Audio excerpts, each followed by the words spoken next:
Hello dear student, good afternoon. प्यारे बच्चों, आज भौतिक विज्ञान में हम संधारित्र एवं इसका सिद्धांत और उपयोग के बारे में पढ़ाएंगे।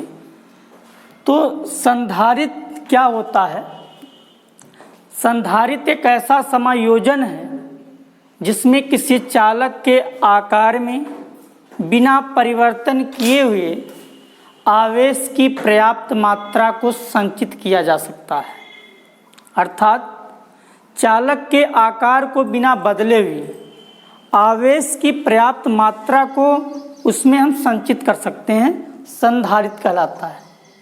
संधारित्र का जो प्रिंसिपल है, सिद्धांत है, वो क्या कहता है कि अगर हम एक आवेशित चालक के समीप किसी अनावेशित चालक को रख दें, पहला जो आपका चालक है वो आवेशित है, दूसरा जो है वो अनावेशित है।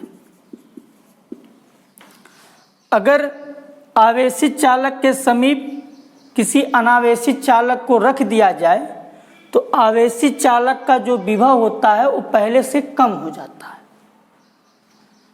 और यदि अनावेशित चालक को हम पृथ्वी से जोड़ दें तो आवेशित चालक का विभव और कम हो जाता है, जिसके कारण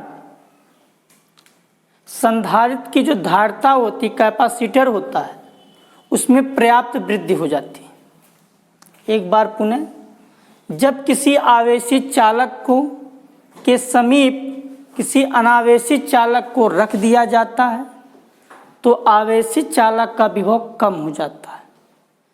यदि अनावेशित चालक को पृथ्वी से जोड़ देंगे तो और आवेशित चालक का विभव कम हो जाएगा, जिसके कारण संधारित्र की धारिता में पर्याप्त वृद्धि होगी। कैसे?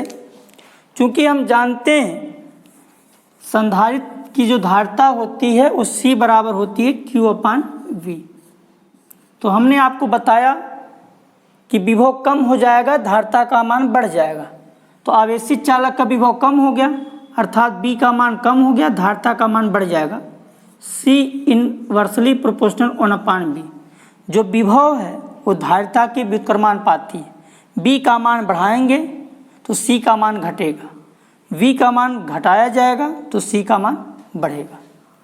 तो ये आपका संधारित्र का सिद्धांत है।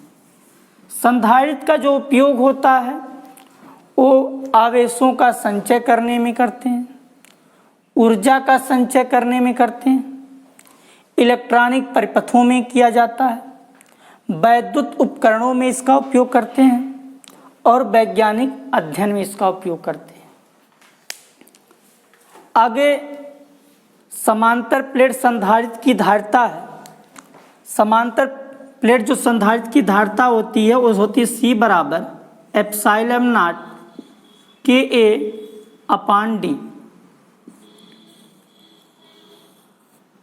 समांतर प्लेट संधारित्र की धारिता C बराबर ε0 Ka/d।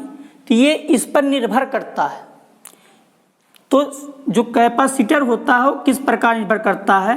ε0 आपका एक स्थिरांक है जिसकी वैल्यू होती है, जो हम सब जानते हैं, ε0 का मान 8.85 × 10⁻⁻12 कूलाम स्क्वायर प्रति न्यूटन मीटर स्क्वायर होता है। के आपका प्रावैद्युतांक है, ए आपका प्लेट का क्षेत्रफल है, डी जो है प्लेटों के बीच की दूरी है। दो समांतर प्लेट रहेंगी, समांतर प्लेटों को कुछ दूरी पर रखा गया जिनके बीच की जो दूरी है वो स्मॉल डी है, और इनको माध्यम में रखा गया है, जो माध्यम आपका है वो के है।